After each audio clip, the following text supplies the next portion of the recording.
Let's go, everyone. Today is Monday, October 27th. We're starting another week. Thank God, I hope we have good opportunities this week. Now, I'm going to update you on the scenarios for both Bitcoin and Ethereum. We'll also talk about some altcoins. Let's start with Bitcoin, which is currently our strongest asset in the market. All right, so with Bitcoin, what have we seen here, right? What's important here, we can observe.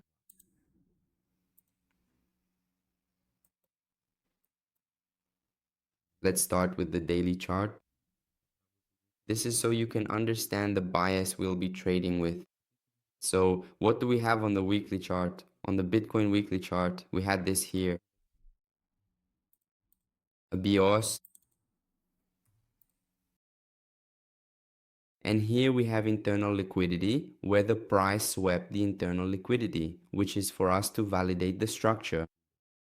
Since we had a break of structure, right? And before the price broke structure, this low didn't consume liquidity. So this low becomes liquidity. All right. So from the moment the price broke, it already came to consume the liquidity. The price consumed liquidity, took the liquidity from the low, and managed to make a new high. Is it making a new boss here? From the moment the market made this new BOS, it confirmed for us that this low is a strong low, a protected low, because the price swept the liquidity and then it broke the structure. So a protected low. What is the purpose of a protected low, of a strong low? It's for it to hold up the bullish structure. And when this strong low doesn't have the strength to sustain that structure, that's when we have a change of character. That's where many people confuse a fake church with a real church. In this case, we have a real church. And what does this church mean for us? It tells us that the corrective movement of the bullish range, this range that starts here and ends here, might be beginning. And what does that mean? That it's not the end of the world for Bitcoin, but rather a possibility for the market to correct this entire bullish move in order to make a new impulse. So within this bullish range, right, everyone agrees that here is the base and here is the top. The top of a bullish range, a macro range on the weekly chart. Within this bullish range, the market is forming a bearish range here, where as the top, we have this region up to around 126, and so far as the bottom, 101,400, which is going lower. What this means in terms of the time frame is that we will look for selling opportunities within this bearish range. And from the moment the market starts to consume internal liquidity from the macro range, a macro bullish range, we will look for buying opportunities here. This is our liquidity, so it's around the 98,000 region. On the daily chart, what are we going to look for? We're going to look for internal liquidity. Where do we have internal liquidity? Here and here. This is our internal liquidity. That night it was consumed, but it wasn't mitigated. Our hot zone did consume a bit of the liquidity, but not yet, right? It wasn't mitigated. Our hot zone is here. What does that mean? It means that if from here the price starts to fall, without mitigating the hot zone, we will drop down to the 15-minute time frame and look for a flow entry, okay? If the price doesn't come to mitigate the west zone. The west zone is in the region between 116,900 and 121,000. We also have an inefficiency which is actually quite significant. Even a BPR here that needs to be properly addressed and closed. So it's interesting for the market to come and address the hot zone, right? So that afterwards it can start a downward flow. You see? Then start a downward flow. If the price doesn't respect the hot zones and forms an imbalance here for us, right? Break these regions with imbalance. Maybe we'll have a character transition on a lower time frame, and then we trade bullish setups on that time frame. The lower ones in alignment. Now, looking at the macro context, we don't have a very clear, very nice bullish structure here. You can see that in the last video I recorded, I talked about the possibility of the price accumulating within this wick on the daily chart, right? In this case, it moved a bit outside the wick, which is natural, okay? But the market can still, yes, stay there, right? Accumulating or even rising in an accumulation pattern. Here, okay, but it will probably be for the next leg down. Okay, it doesn't make sense. For the price to reverse, especially since the market is no longer reversing in a V shape, right? What could happen is the market forming this base and then reversing in a V shape. It would be very difficult for that to happen because there was a change in character, but it could happen. In the current scenario, since the market generated internal liquidity, it wouldn't make much sense for that to happen. Okay, also because we have, right, the POC region, which is the point of highest volume concentration, right, traded, so it wouldn't make much sense for the market to make new all-time highs. From here, okay, if it happens, we will change our bias and I'll probably update you all in the community, both in the free community and in the VIP community. Obviously, okay. Let's talk about Ethereum now. Ethereum in a very similar scenario, and let's go through it step by step with you here. You need to understand the bias and the structure, how we validate whether a breakout is false or if it's a real breakout. Here, the market. It consumed internal liquidity. Because that one consumed internal liquidity because it formed a BOS, and from that BOS, and it here, in this case, since I'm looking at the daily chart, I can already look and identify liquidity on the daily chart. But since it's small, I'm going to switch to the weekly so you can understand here. Look, I'll switch to the 4-hour chart so you can understand. In this case here, look, that's where it broke the structure without consuming liquidity. So from the moment the market breaks the structure without consuming liquidity, the base becomes liquidity. So the market broke the structure and left liquidity at the bottom. Right after that, the price came, swept that liquidity and broke the structure. So now I'm going back to the daily chart because I've already identified where my strong bottom is. My strong bottom is the base. It's this base right here. And here is my strong bottom where the price consumed liquidity. It broke structure. When this strong bottom is broken, right, we have a change of character. So the price, it came and broke this strong bottom here. Even though the price broke this bottom, it signals to us a change of character where the price pulled back, mitigated the order block and continued the movement. All right, so the price came, right? Looking at it on the daily time frame now, it mitigated an order block, okay? However, this order block is an order block where it doesn't really make sense for the price to keep moving up to make a new high, okay? It could happen, yes, but it doesn't make much sense. Looking at the weekly chart, okay, looking at the weekly chart as we had here, right? A macro structure break, a break happened here. What would make sense for the price now would be to sweep this internal liquidity that was left behind, where the price didn't have the strength to sweep it on the day of the drop, and come to mitigate our key level in this region. Here, okay.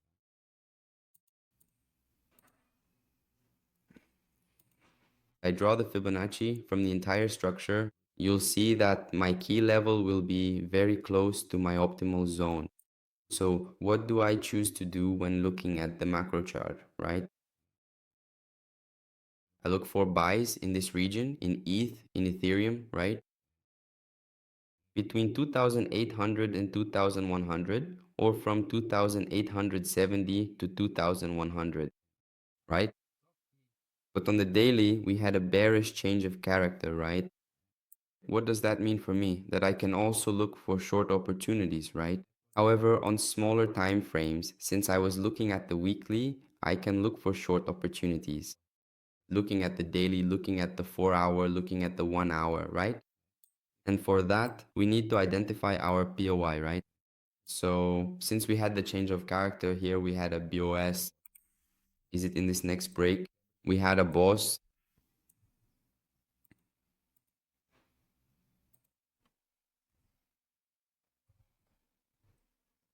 which is also an interesting boss because here it swept internal liquidity. Okay,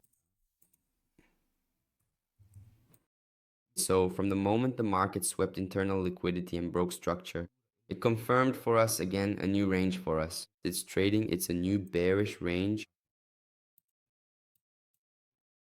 and it also left for us, right?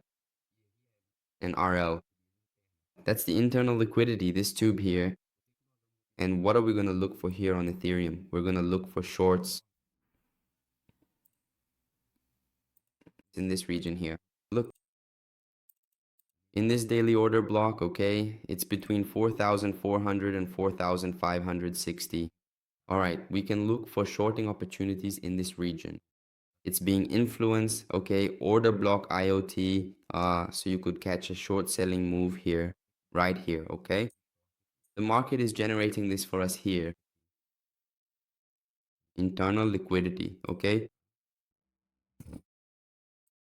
So it's interesting to look for long setups once the market consumes this liquidity and aligns the flow. Are you looking for long setups, guys? I'm still holding a position in PET. And there's a buy in PET, a swing trade. I'm using 2 times leverage. Just,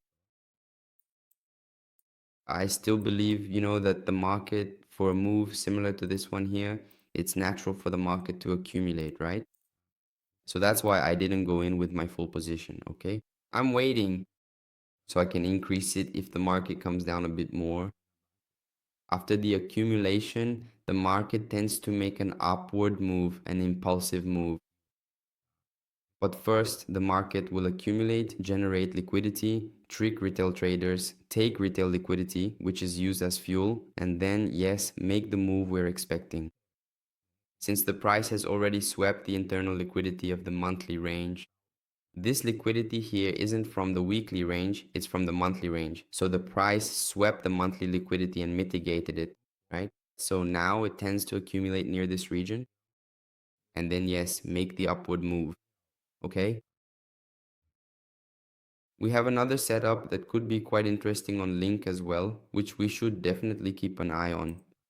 It also has a trading range, which is very similar to what we are seeing with both Ethereum and Bitcoin, where the price sweeps the internal liquidity and breaks the structure. So now we have our key weekly level on Link, which would be this order block, this white candle that was engulfed by the candle from the crash. So we move down our time frame here. And when we move to the 4-hour chart or even the daily chart so that you can understand this process better, here is our internal liquidity, which comes from the daily range. What we do next is this. We carefully draw our hot zone, making sure to highlight the most important areas to see if any level is close to the key level, okay?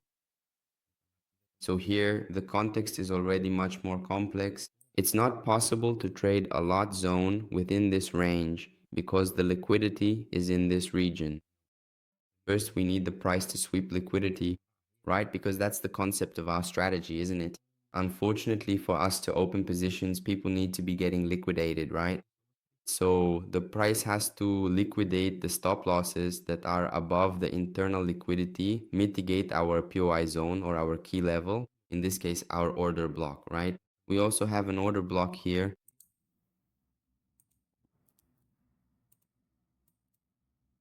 So that, yes, we can build our position. Okay, so on Link, it's very similar. We wait for this liquidity to be swept and then trade at the key level or trade at the key level or trade at the order block. It would be something similar. And for us to trade longs, we need to wait for a change of character, either on the 4-hour chart or on the 1-hour chart. The thing is, right, the upward moves have been slow, and with low volume. It's just like the slow movement, the price movement. It's going up step by step, right? So it still doesn't make much sense yet. We want movement that shows interest, that has volume, and we need a break of a strong high. Then we have an interesting change of character. Okay, now for swing trading, I'm waiting quite a bit, honestly. I'm waiting for opportunities in a lot of different altcoins, okay? But I'm waiting for them to go through a proper mitigation process, right? Uh, at least by 50%. All right, so let's wait for the next few days and see how the market behaves, okay? In the last 2 weeks, we've had a very slow market. It's been really slow, so I haven't traded much within the community. But God willing, in the next few days, this week, or even next month, which is just starting, only 3 or 4 days in. So we're going to have a lot of opportunities. I'll be sharing everything within the community, okay?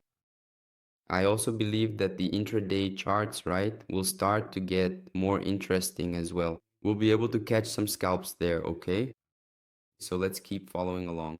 If anything comes up, I'll update you guys, all right? If you can, share the video, leave a like, and let's go for it.